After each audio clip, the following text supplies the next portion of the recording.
இயேசு கிறிஸ்துவின் இனிதான நாமத்தினாலே இந்த காலை வேளையில் உங்கள் யாவருக்கும் என் அன்பான வாழ்த்துக்களை தெரிவித்துக் கொள்கிறேன். கர்த்தர் உங்கள் யாவரையும் ஆசீர்வதிப்பாராக. இந்த லெந்தனம் நாட்களிலும் இந்த 2வது நாளிலையும் கூட கர்த்தருடைய வார்த்தையை தியானிக்கும்படியாக தேவ சமூகத்தில் நாம் வந்திருக்கிறோம். ஆண்டவர் உங்களை ஆசீர்வதிப்பாராக. நேற்றைய தினத்திலையும் அசுத்தம் களைந்தால் ஆசீர்வாதம் என்கிற தலைப்பிலே கர்த்தருடைய வார்த்தையை நாம் தியானித்தோம். அதே போல் இன்றைய நாளிலையும் கூட நம்முடைய வாழ்க்கையில் இருக்கிற அசுத்தம் நீங்க வேண்டும் என்று சொன்னால் நம்மை தாழ்த்த வேண்டும் என்கிற தலைப்பிலே ஒரு சில காரியங்களை நாம் வேகமாக தியானிக்க போகிறோம்.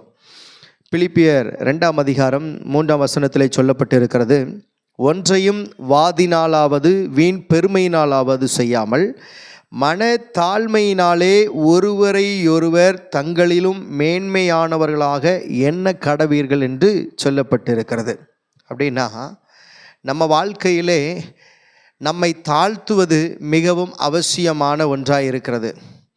மேன்மை பாராட்டுகிறதிலே நாம் பெரியவர்களாய் அல்லாமல் தாழ்த்துகிறதிலே நம்மை நாம் பெரியவர்களாக மாற்றிக்கொள்ள வேண்டும் என்பதை அப்போஸ்தலனாகிய பவுல் அங்கே பிலிப்பியருக்கு இப்படியாக சொல்லுகிறார். அப்போ தாழ்த்துகிறதிலே நாம் நம்மை பெரியவர்களாக மாற்ற வேண்டும்.